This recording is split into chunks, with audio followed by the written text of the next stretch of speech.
Hello বন্ধুরা, আজকে আপনাদের সাথে শেয়ার করব আমি চটজলদি ঘরোয়া পদ্ধতিতে বাড়িতে বানানো ভুনা খিচুড়ি। তো চলুন বন্ধুরা, শুরু করা যাক। প্রথমেই আমি একটা কড়াই নিয়ে নিয়েছি আর নিয়ে নিয়েছি হাফ কাপ মতো মুগের ডাল, যেটাকে আমি কড়ার মধ্যে শুকনো খোলায় ভেজে নিচ্ছি।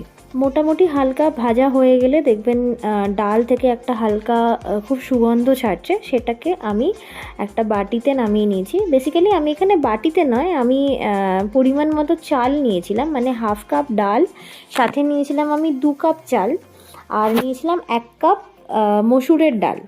সবটাকে আমি একসাথে ভালো করে ধুয়ে নিয়েছি। ধুয়ে একটা প্লেটে ওটাকে জলটা ঝরিয়ে রেখে দিয়েছি শুকনো হতে। আর তারই সঙ্গে আমি আরও 1 গামলা মতো জল নিয়ে সেটাকে গরম করে সাইড করে দিয়েছি, যেটা আমরা রান্নাতে ব্যবহার করব। এবার আরেকটা কড়াইতে আমি তেল নিয়েছি, আর তেলেতেই আমি দিয়ে দিয়েছি শুকনো লঙ্কা, গোটা গরম মশলা, দিয়েছি তেজপাতা আর কাঁচা লঙ্কা। এবার এটাকে মোটামুটি হালকা একটুখানি ভেজে নেব। আর তারপরেই এর মধ্যে আমি দিয়ে দেব কুচিয়ে রাখা পেঁয়াজ।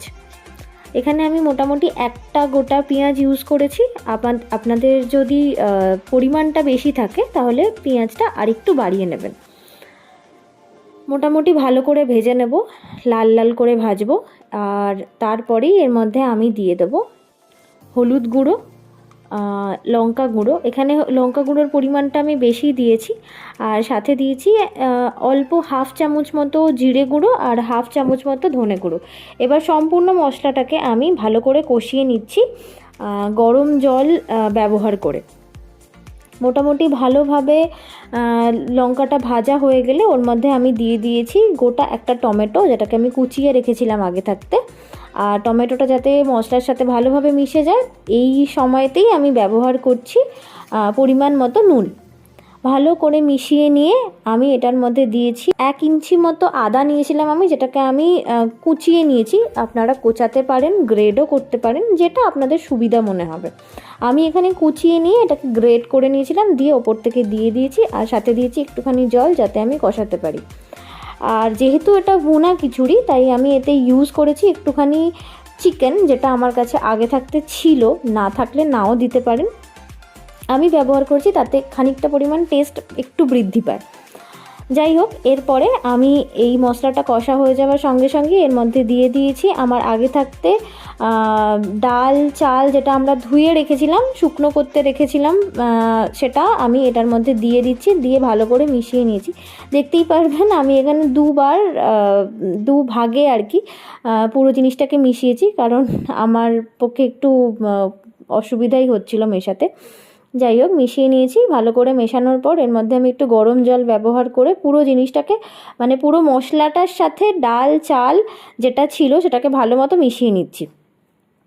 এরপরে আমি একটা হাঁড়িতে এই সম্পূর্ণ জিনিসটাকে আলাদা করবার চেষ্টা করছিলাম, যেটা একান্তই আমি পারিনি, তারপর আমাকে সাহায্য নিতে হয়েছে। এটাকে সম্পূর্ণভাবে মিশিয়ে নিয়েছি। এটাকে এখন ভাপে সেদ্ধ করব। মোটামুটি আপনার এখানে ধরুন 0.5 ঘন্টা 45 মিনিট মতো সময় লাগে। আমি এটা ইন্ডাকশানে করেছি, তো আমার টাইম লেগেছে 45 মিনিটসের কাছাকাছি। কিন্তু আপনারা গ্যাসে করলে মোটামুটি 0.5 ঘন্টার মধ্যে আশা করছি এটা রেডি হয়ে যাবে। আমি চেক করে নিচ্ছি ডাল চাল সম্পূর্ণটা সেদ্ধ হয়েছে কিনা একবার দেখে। আর সেটা মোটামুটি আমার হয়ে গেছিলো, তো আমি ওর মধ্যেই দিয়ে দিয়েছি 2 চামচ মতো ঘি। ব্যাস, আমি মোটামুটি শুধুমাত্র ঘিটাই দিয়েছি, দিয়ে আমি নামিয়ে দিয়েছি। আপনারা চাইলে এর মধ্যে হালকা একটু গরম মশলা ইউজ করতে পারেন, বাট আমি করিনি, আমার মনে হয়নি কি দেওয়ার প্রয়োজন আছে। ব্যাস, আমি এই ভুনা খিচুড়িটাকে পরিবেশন করেছিলাম কষা মাংসের সাথে, যেটা রেসিপি আমি পরে দেব যদি আপনারা বলেন। আজকের মতো এইটুকুই। ভিডিওটা যদি পছন্দ হয় তাহলে লাইক করবেন, ফলো করবেন এবং কমেন্ট করবেন। আর আমাদের ইউটিউব চ্যানেলটিকেও আপনারা সাবস্ক্রাইব করতে পারেন নতুন নতুন ভিডিওর জন্য। আজকের মতো এইটুকুই, টাটা।